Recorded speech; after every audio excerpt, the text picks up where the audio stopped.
മാതാവിനും ഈശോയ്ക്കും ആദ്യം തന്നെ 1000 നന്ദി പറയുന്നു. എൻ്റെ പേര് സ്റ്റെഫി. ഞാൻ പെരുമ്പാവൂർ വല്ലം ഇടവകയിൽ നിന്ന് വരുന്നു. ഞാനൊരു BSc നഴ്സാണ്.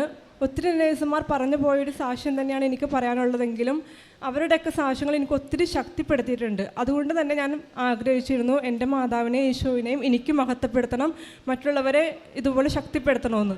അത് ഞാൻ 3-4 തവണ OET എഴുതിയിട്ട് കിട്ടാണ്ട് വളരെ വിഷമിച്ചിരിക്കുമ്പോഴാണ് എൻ്റെ അമ്മയും ആൻറ്റിയും പറഞ്ഞിട്ടാണ് ഞാൻ ഉടമ്പടി എടുക്കുന്നത്. അപ്പോൾ ഉടമ്പടി എടുത്ത് എനിക്ക് കൂടുതലൊന്നും അറിയില്ല. അവരുടെ കൂടെ ഇരുന്ന് പ്രാർത്ഥിക്കും. ഞാൻ എൻ്റെ ആവശ്യങ്ങൾ പറഞ്ഞ് പ്രാർത്ഥിച്ചു. ഹോൾ ടിക്കറ്റ് വന്നു. അച്ഛനെ കാണാൻ അവസരം കിട്ടി. അച്ഛനെ കണ്ട് പ്രാർത്ഥിച്ചു. എൻ്റെ ലിസണിങ് ആണ് എനിക്ക് ഏറ്റവും ബുദ്ധിമുട്ട്. ഞാൻ അതൊക്കെ പറഞ്ഞ് അച്ഛനോട് പറഞ്ഞ് പ്രാർത്ഥിച്ചു. അച്ഛൻ ചെവിക്ക് വെഞ്ചരിച്ച് അച്ഛൻ എന്നെ പറഞ്ഞു വിട്ടു. സാക്ഷ്യം പറയാൻ വന്നോളൂ എന്നും പറഞ്ഞു വിട്ടു. അപ്പോൾ എനിക്ക് ഒത്തിരി ആശ്വാസമായി, വിശ്വാസം കൂടി. ഇത്തവണ എന്തായാലും എന്നെ കൈവിടില്ല, എനിക്ക് കിട്ടുമെന്ന് വിചാരിച്ചു.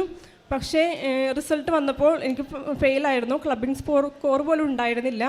അപ്പോൾ എനിക്ക് വളരെ നിരാശയായി. കാരണം ഇങ്ങനെ പറഞ്ഞിട്ട് പോലും എനിക്ക് കിട്ടിയില്ലല്ലോ. അപ്പോഴൊന്നും എനിക്ക് ഉടമ്പടിനെ പറ്റി കൂടുതലൊന്നും അറിയില്ല. ഞാൻ പ്രാർത്ഥിക്കുക മാത്രമേ ഉണ്ടായുള്ളൂ. ഞാൻ പ്രാർത്ഥന നിർത്തി. എനിക്ക് ഭയങ്കര വിഷമമായിപ്പോയി. അപ്പോൾ എൻ്റെ അമ്മയും പറഞ്ഞു, ഒത്തിരി കുറവുകൾ നിനക്കുണ്ട്. നിന്നെ ദൈവം കൂടുതൽ അടുപ്പിക്കാൻ വേണ്ടിയാണ്, നിൻ്റെ വിശ്വാസം വർദ്ധിപ്പിക്കാൻ വേണ്ടിയാണ്.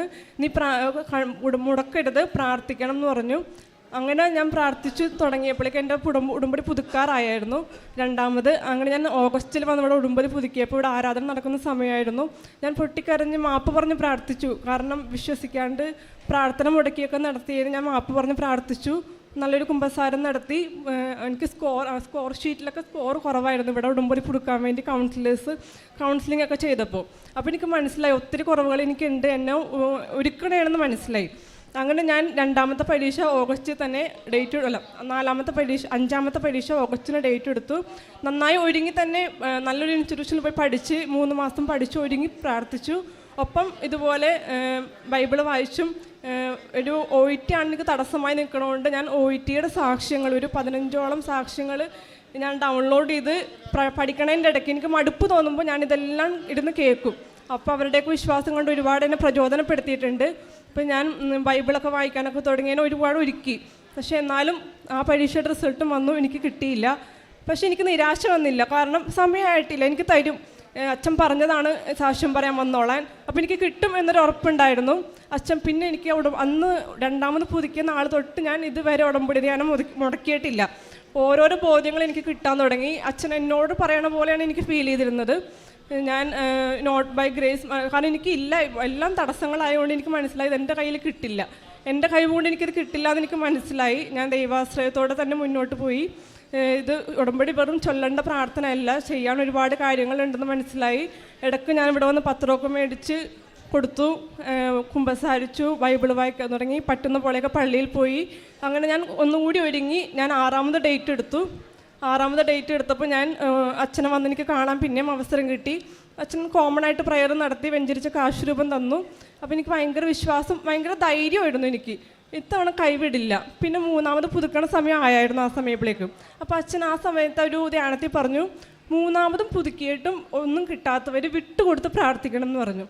അപ്പം ഞാൻ എന്നോടത്ത്, ദൈവമേ, ഞാൻ നമ്മളെ സൃഷ്ടിച്ച് നമ്മളെ പരിപാലിക്കുന്ന ദൈവത്തിന് മുമ്പിൽ എണ്ണിപ്പറക്കി നമ്മുടെ കാര്യങ്ങൾ പറഞ്ഞുകൊണ്ടിരിക്കേണ്ട ആവശ്യം എന്താ? ദൈവം അറിയാണ്ട് ഒന്നും നമ്മുടെ ജീവിതത്തിൽ സംഭവിക്കണില്ലല്ലോ. ഞാൻ അപ്പോൾ വിട്ടുകൊടുക്കാൻ തുടങ്ങി. ഞാൻ ജസ്റ്റ് പ്രാർത്ഥിക്കുമ്പോൾ, നിയോഗം പറയുമ്പോൾ എൻ്റെ കാര്യം പറയും. അല്ലാണ്ട് ഞാനിത് നിരാശപ്പെട്ടിരിക്കുന്ന അവസ്ഥ മാറ്റിയിട്ട് വിട്ടുകൊടുത്ത് പ്രാർത്ഥിച്ചു. 3ാമത് പുതുക്കാൻ വന്ന സമയത്ത് ഞാൻ ആദ്യത്തെ ഇത് OET ആയിരുന്നല്ലോ, അത് മാറ്റിയിട്ട് എൻ്റെ കുടുംബ വിശദീകരണത്തിനും ആത്മീയ വളർച്ചയ്ക്ക് ഒതുങ്ങും വിധം എൻ്റെ ജീവിതത്തെ ക്രമപ്പെടുത്തണേന്ന് ഞാൻ എഴുതി. കാരണം എനിക്ക് അതായിരുന്നു വേണ്ടത്. ബാക്കിയെല്ലാം ദൈവം തന്നോളൂന്ന് എനിക്ക് ഉറപ്പായിരുന്നു. അപ്പോൾ ഞാൻ അത് ആദ്യം എഴുതിയിട്ട് 2ാമത്തെ ഇതിലോട്ട് എൻ്റെ OETനെ കൊണ്ടുവന്നു. അങ്ങനെ OETയിൽ ഞാൻ പഠിച്ചുകൊണ്ടിരുന്നു. ക്ലാസ്സിന് പോയില്ല. കാരണം ക്ലാസ്സിന് പോയി എനിക്ക് പഠിക്കാൻ, പ്രാർത്ഥനയ്ക്ക് അധികം മുന്നോട്ട് കൊണ്ടുപോകാൻ പറ്റില്ല. പഠനം, പോക്കും വരവും, ടൈമില്ല, ഹോംവർക്കൊക്കെ ചെയ്യണം. അങ്ങനെ അപ്പോൾ ഓൺലൈനിൽ ഇരുന്നുകൊണ്ട് ഞാൻ വീട്ടിലിരുന്ന് പ്രാർത്ഥിച്ചും പഠിച്ചും ഞാൻ 6ാമത്തെ തവണ പരീക്ഷ എഴുതി. വെഞ്ചരിച്ച തൈലൊക്കെ പൂശി തേനൊക്കെ കുടിച്ച് ഞാൻ പോയായിരുന്നു. അപ്പോൾ ഞാനൊരു സാക്ഷ്യത്തിൽ ഒരു ചേച്ചി ഉപ്പ് സെൻറ്ററിൽ ഇട്ട കാര്യം പറഞ്ഞു. അപ്പോൾ ഞാനും കൊണ്ടുപോയിട്ടുണ്ടായിരുന്നു. ഞാൻ പറഞ്ഞു, മാതാവ്, ഇതിൻ്റെ 6ാമത്തെ സെൻറ്ററാണ്, ഇനി ഒരു പരീക്ഷ പോലും എന്നെ എഴുതിപ്പിക്കാൻ ഇടവരുത്തരുതെന്ന് പറഞ്ഞു. അങ്ങനെ 6ാമത്തെ സെൻറ്ററിൽ പോയി.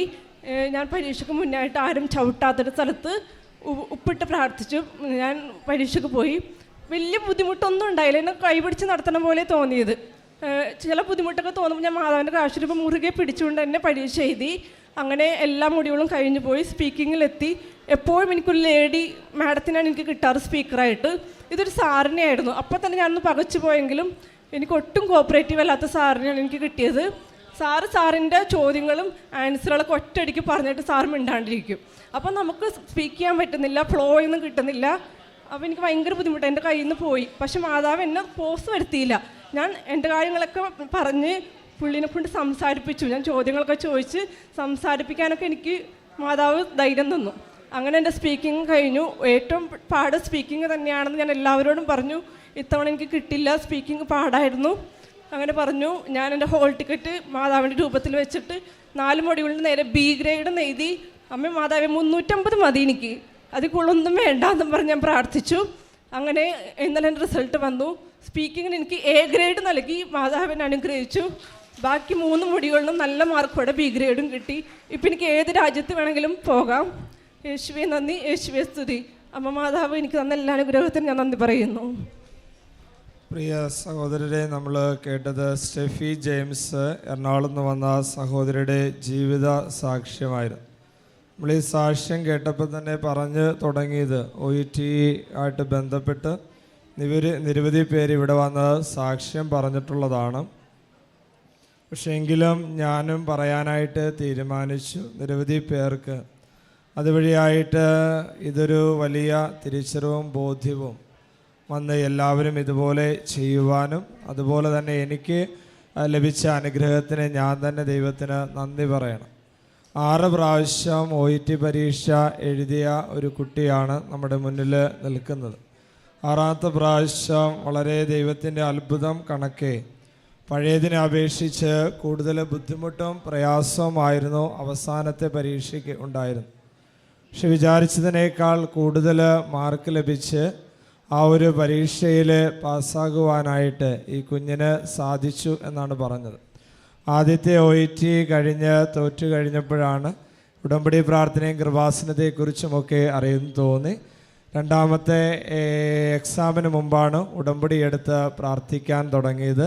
പരീക്ഷ എഴുതുന്നതിന് മുമ്പ് ഇവിടെ വന്നിരുന്നു. ഇവിടെ വന്ന് അച്ഛനെ കണ്ടു. അച്ഛൻ പറഞ്ഞ കുഴപ്പമില്ല, എല്ലാം ശരിയാവുമെന്ന് പറഞ്ഞു. കുഞ്ഞാ ഒരു വിശ്വാസത്തോടുകൂടി പോയി പരീക്ഷ എഴുതി. പക്ഷേ അതിൽ വിജയിക്കുവാനായിട്ട് സാധിച്ചു. അത് വളരെയധികമായി ബുദ്ധിമുട്ടും അതുപോലെ പ്രയാസമുണ്ടാക്കി. അച്ഛൻ പറഞ്ഞതായിരുന്നല്ലോ, ഞാൻ പ്രാർത്ഥിച്ചതായിരുന്നല്ലോ, പ്രാർത്ഥിച്ചിട്ട് കാര്യമില്ല എന്നുള്ള ഒരു തോന്നലും ഒരു തിരിഞ്ഞുള്ള ഒരു നോട്ടവും ജീവിതത്തിൽ ഉണ്ടായി. പിന്നീട് പ്രാർത്ഥിക്കുവാനായിട്ട് വിസമ്മതിച്ചു. ഉടമ്പടി പ്രാർത്ഥനയായിട്ട് മുന്നോട്ട് പോകുവാനായിട്ട് താല്പര്യം കുറഞ്ഞ് വിശ്വാസ ജീവിതത്തിൽ അത് വളരെ വലിയ ഒരു പ്രയാസമായിട്ട് ജീവിതത്തിൽ മാറി. അപ്പോഴമ്മയും മറ്റുള്ളവരും പറഞ്ഞു, മോളങ്ങനെ തളർന്നു പോരുത്, മോളുടെ വിശ്വാസമാണ് ഞങ്ങളുടെ ജീവിതത്തിന് വളരെ വലിയ പ്രചോദനം. മോള് പ്രാർത്ഥിക്കുന്ന കാണുമ്പോഴാണ് ഞങ്ങൾക്കും വളരെ വലിയൊരു പ്രേരണ. അങ്ങനെയുള്ള മോള് തന്നെ വിശ്വാസം കുറഞ്ഞ് പ്രാർത്ഥന നഷ്ടപ്പെട്ടു പോയി കഴിഞ്ഞാൽ അത് നമ്മുടെ ജീവിതത്തിനും കുടുംബത്തിനും വലിയൊരു കുറവാണ്. ഇതെല്ലാം കേട്ട് കഴിഞ്ഞപ്പോൾ കുട്ടി വീണ്ടും അടിയുറച്ച വിശ്വാസത്തോടുകൂടി പ്രാർത്ഥിക്കുവാൻ തുടങ്ങി. OET വീണ്ടും ഒരു 4 പ്രാവശ്യം എഴുതി. 4 പ്രാവശ്യവും ഇതുപോലെ തന്നെ പ്രാർത്ഥിക്കുകയും അതുപോലെയുള്ള അനുഭവം ഉണ്ടായിട്ടും അതിലൊന്നും വിജയിക്കുവാനായിട്ട് സാധിച്ചില്ല. അപ്പോഴെല്ലാം OETയുടെ ഇവിടെ നടന്ന സാക്ഷ്യം 15ഓളം സാക്ഷ്യം കണ്ടിട്ട് അത് ഡൗൺലോഡ് ചെയ്ത് കണ്ട് വീണ്ടും വിശ്വാസത്തിൽ വന്ന് അവരുടെ അത്ഭുതം കണ്ട് അവരുടെ ജീവിതത്തിലുള്ള ദൈവത്തിൻ്റെ ഇടപെടൽ കണ്ട് വീണ്ടും വിശ്വാസത്തിൽ കൂടുതൽ വന്ന് വീണ്ടും ഉടമ്പടിയിൽ ഉറച്ചു നിന്ന് പ്രാർത്ഥിക്കുകയായിരുന്നു. 2 പ്രാവശ്യം പുതുക്കി. 3ാമത്തെ പ്രാവശ്യം പുതുക്കേണ്ട സമയമായപ്പോൾ അച്ഛൻ ധ്യാനത്തിൽ പറയുന്നത് കേട്ട് പറഞ്ഞത് കേട്ടത് ഇപ്രകാരമാണ്: 3ാമത്തെ പ്രാവശ്യം പുതുക്കുവാനായിട്ട് പോകുന്നവരെ, വിചാരിച്ച കാര്യം നടക്കാത്തവരെ, ഇനി അതിനെക്കുറിച്ച് നിങ്ങൾ ആലോചിക്കാൻ പാടില്ല, പൂർണ്ണമായിട്ടും ദൈവത്തിനെ വിട്ടുകൊടുക്കുവാനായിട്ട്. അതൊരു വലിയൊരു വിശ്വാസ വെളിച്ചം പോലെയാണ് കുഞ്ഞ് ജീവിതത്തിലെടുത്തത്. 3ാമത്തെ പ്രാവശ്യം ഉടമ്പടി പുതുക്കുവാനായിട്ട് പോയ കുട്ടി വിചാരിക്കുകയാണ്, 3ാമത് പുതുക്കാൻ പോയ കുഞ്ഞ് ഇപ്പോഴാണ് കേൾക്കുന്നത്. അതിനെക്കുറിച്ച് ഇനി നിങ്ങൾ ആലോചിക്കുകയും ആശങ്കപ്പെടുകയും ആകുലപ്പെടുകയും വേണ്ട. അത് പൂർണ്ണമായിട്ടും ദൈവത്തിന് വിട്ടുകൊടുക്കുക. പിന്നീട് ഈ കുഞ്ഞ് ആ ഒരു നിയോഗത്തിന് വേണ്ടി പ്രാർത്ഥിച്ചില്ലെന്നാണ് പറയുന്നത്.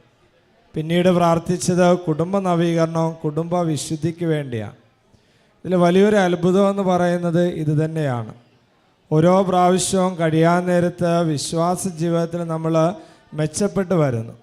ജീവിത അത്യാവശ്യങ്ങൾക്ക് വേണ്ടി പ്രാർത്ഥിക്കുന്നതിനേക്കാൾ ഉപരി ദൈവസ്നേഹത്തിന് വേണ്ടിയും ഹൃദയവിശുദ്ധിക്കും വേണ്ടി പരിശ്രമിക്കുകയും നമ്മൾ പ്രാർത്ഥിക്കുകയും ചെയ്യുന്നു. ഹൃദയവിശുദ്ധിയും ദൈവസ്നേഹത്തിനും വേണ്ടി പ്രാർത്ഥിച്ച് നമ്മൾ അതിൽ ആഴപ്പെട്ടും ശക്തിപ്പെട്ടും കഴിയുമ്പോൾ ആവശ്യങ്ങളൊന്നും ഒരാവശ്യമല്ലാതായി തീരും. അതുപോലെ തന്നെ ആവശ്യങ്ങളെല്ലാം നിഷ്പ്രയാസം അതിൻ്റെ തടസ്സങ്ങൾ പെട്ടെന്ന് മാറി അതിൻ്റെ ലക്ഷ്യസ്ഥാനത്ത് നമുക്ക് എത്തിച്ചേരാൻ പറ്റുന്നു. അതാണ് നമ്മൾ ദൈവസ്നേഹത്തിന് വേണ്ടിയും ദൈവവിശ്വാസത്തിന് വേണ്ടിയും പ്രാർത്ഥിക്കുമ്പോൾ അത്ഭുതങ്ങൾ തനിയെ നമ്മുടെ ജീവിതത്തിൽ നമുക്ക് കാണാൻ പറ്റും. ആ ഒരു വിധത്തിൽ 6ാമത്തെ പരീക്ഷയുടെ സമയത്തായിത്തീർന്നു. പലപ്പോഴും നമ്മൾ ഓർക്കണം, അതിനുവേണ്ടി കുഞ്ഞിനെ ദൈവം ഒരുക്കിയതായിട്ടുള്ള ഒരു അനുഭവം പശ്ചാത്തലവുമൊക്കെയാണ് ഈ സംഭവത്തിൽ നമുക്ക് കാണുവാൻ സാധിക്കുന്നത്. അങ്ങനെ 6ാമത്തെ പരീക്ഷ വന്ന് 6ാമത്തെ സെൻറ്ററിനെ വിചാരിച്ചുകൊണ്ട് ഉപ്പ് നിക്ഷേപിച്ച് പ്രാർത്ഥിച്ച് തൈലം ഭക്ഷിച്ച് അതുപോലെ തന്നെ തേൻ പുരട്ടി വിശ്വാസത്തോടുകൂടിയും അതിൻ്റെ ഘടകങ്ങളെ സ്വാധീനത്താലും ആത്മവിശ്വാസം ആത്മധൈര്യത്തിലും പരീക്ഷയ്ക്ക് ചെന്ന് ആദ്യം ഒരു മാഡമായിരുന്നെങ്കിൽ കുറച്ചെങ്കിലും ആത്മവിശ്വാസമായിരുന്നെങ്കിൽ ഇപ്പോഴൊരു പുരുഷ സാറായിരുന്നു. അതിൻ്റെ ബുദ്ധിമുട്ടും പ്രയാസവും വളരെ വലുതായിരുന്നു. അപ്പോഴൊരു ആഗ്രഹം വന്നത് ഡി ഗ്രേഡോടുകൂടി 350 മാർക്കെങ്കിലും ലഭിച്ചാൽ മതിയെന്ന്. പക്ഷേ എ ഗ്രേഡ് കൊടുത്തുകൊണ്ട് ദൈവം ഈ കുഞ്ഞിനെ നമ്മുടെ മുന്നിൽ ദൈവത്തിൻ്റെ മഹത്വം വെളിപ്പെടുത്തുവാനായിട്ട് ഒരു ഉപകരണമാക്കി നിർത്തുവാനുള്ള ദൈവത്തിൻ്റെ പദ്ധതി ഈ കുഞ്ഞിൻ്റെ ജീവിതത്തിൽ ദൈവം ഒരുക്കിയിട്ടുണ്ടായിരുന്നു. ഇതിൻ്റെ ഭാഗമായിട്ട് ഇന്ന് ഇവിടെ വന്ന് നമ്മൾ ഇതുപോലെ 1, 2, 3 എഴുതിയിട്ടൊക്കെ നിരാശപ്പെട്ട് വിശ്വാസം മാറി അല്ലെങ്കിൽ പഠനത്തിൽ നിന്ന് മാറിക്കഴിയുന്ന നിരവധി മക്കളുണ്ട്. അവരെ തന്നെ ലക്ഷ്യമാക്കിക്കൊണ്ട് ദൈവം വിളിക്കുവാനായിട്ട് ഈ കുഞ്ഞിനെ തിരഞ്ഞെടുക്കുകയാണ്. എത്രയും എട്ടം എഴുതേണ്ടി വന്നാലും നിരാശപ്പെടാതെ ഉറച്ചു നിന്നുകൊണ്ട് ദൈവത്തിൽ ആശ്രയിച്ചാൽ മലകൾ പോലും മാറ്റുന്ന രീതിയിൽ പരീക്ഷകൾ അസാധ്യമാണെങ്കിൽ ജീവിതത്തിൽ നമുക്ക് നേടുവാനായിട്ട് പറ്റുമെന്നുള്ള ഒരു ഉറപ്പ്. നമുക്ക് കരങ്ങൾ ഉയർത്തി ദൈവത്തെ സ്തുതിച്ചുകൊണ്ട് നന്ദി പറയാം. യേശുവേ നന്ദി.